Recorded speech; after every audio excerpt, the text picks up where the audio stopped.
ಈ ಡ್ರಗ್ಸ್ ಸಿಕ್ಕ ವಿಚಾರಕ್ಕೆ ಸಂಬಂಧಪಟ್ಟಂತೆ ಛಲವಾದಿ ನಾರಾಯಣ ಸ್ವಾಮಿ ಅವರು ಕೂಡ ಮಾತನಾಡಿದ್ದಾರೆ. ಏನು ಹೇಳಿದ್ದಾರೆ ಅಂತ ನೋಡ್ತಾ ಹೋಗೋಣ.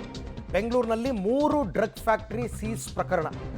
ಈ ಪ್ರಕರಣದಲ್ಲಿ ಕರ್ನಾಟಕ ಸರ್ಕಾರವೇ ಡ್ರಗ್ಸ್ ಸರ್ಕಾರ ಆಗಿದೆ ಅಂತ ಅವರ ಆರೋಪ. ಬಿಜೆಪಿ ಎಂಎಲ್ಸಿ ಛಲವಾದಿ ನಾರಾಯಣ ಸ್ವಾಮಿ ವಾಗ್ದಾಳಿ ನಡೆಸಿದ್ದಾರೆ. ರಾಜ್ಯದಲ್ಲಿ ಡ್ರಗ್ ಫ್ಯಾಕ್ಟರಿಗಳು ತಲೆ ಎತ್ತುತ್ತಾ ಇವೆ. ಮೊದಲು ಡ್ರಗ್ ಸಿಕ್ತಿತ್ತು, ಈಗ ಡ್ರಗ್ ಫ್ಯಾಕ್ಟರಿಗಳೇ ಸಿಗ್ತಾ ಇವೆ. ಸರ್ಕಾರಕ್ಕೆ ಎಲ್ಲ ಗೊತ್ತಿದ್ರು ನಿಯಂತ್ರಣ ಮಾಡೋಕ್ಕಾಗ್ತಾ ಇಲ್ಲ. ಸರ್ಕಾರವೇ ಡ್ರಗ್ ಮಾಫಿಯಾ ನಡೆಸ್ತಿದೆಯಾ ಅಂತ ಅನುಮಾನ ಮೂಡ್ತಾ ಇದೆ ಅಂತ ಅವರು ವಾಗ್ದಾಳಿ.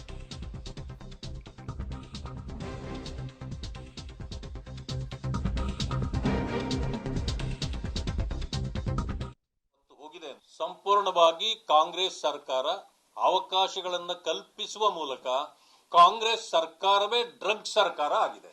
ನಿನ್ನೆಯಿಂದ ಕರ್ನಾಟಕದಲ್ಲಿ ಫ್ಯಾಕ್ಟರಿಗಳೇ ತಲೆ ಎತ್ತಿರತಕ್ಕಂಥದ್ದು ಹೊರಗಡೆ ಬರ್ತಾ ಇದೆ. ನಾವು ಮೊದಲಿಂದ ಹೇಳ್ತಾ ಇದ್ವಿ, ರಾಜ್ಯದಲ್ಲಿ ಕಾನೂನು ಸುವ್ಯವಸ್ಥೆ ಸಂಪೂರ್ಣ ಹದಗೆಟ್ಟಿದೆ, ಹಾಳಾಗಿದೆ ಅನ್ನೋದನ್ನ ಹೇಳ್ತಿದ್ವಿ.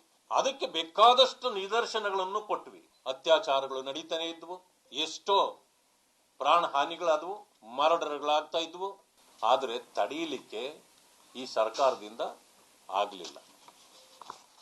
ಅದಾದ ನಂತರ ಡ್ರಗ್ ಮಾಫಿಯಾ ಎಷ್ಟರವರೆಗೆ ಇವತ್ತು ಹೋಗಿದೆ ಅಂದ್ರೆ, ಎಲ್ಲವನ್ನೂ ಗೊತ್ತಿದ್ರೂ ಸರ್ಕಾರ ಬಹುಶಃ ಸರ್ಕಾರವೇ ಡ್ರಗ್ ದಂಧೆ ಮಾಡಿಸ್ತಾ ಇದೆಯಾ ಅಂತಕ್ಕಂಥ ಅನುಮಾನ ಬರ್ತಾ ಇದೆ ಈಗ. ಯಾಕೆಂದ್ರೆ ಯಾವ ಡ್ರಗ್ ಫೆಡ್ಲರ್ಸ್ ಕೂಡ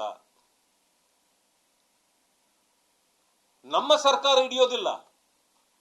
ಮೈಸೂರಿನಲ್ಲಿ ಫ್ಯಾಕ್ಟರಿ ಇರ್ತದೆ, ಆ ಫ್ಯಾಕ್ಟರಿಗೆ ಇಲ್ಲಿ ಇದೆ ಅಂತ ತೋರಿಸಲಿಕ್ಕೆ ಮಹಾರಾಷ್ಟ್ರದ ಪೊಲೀಸ್ನವರು ಬರ್ತಾರೆ. ಇವತ್ತು ಬೆಂಗಳೂರಿನ ಕೆಲವು ಭಾಗಗಳಲ್ಲಿ 3 ಕಡೆ ಡ್ರಗ್ ಫ್ಯಾಕ್ಟರಿ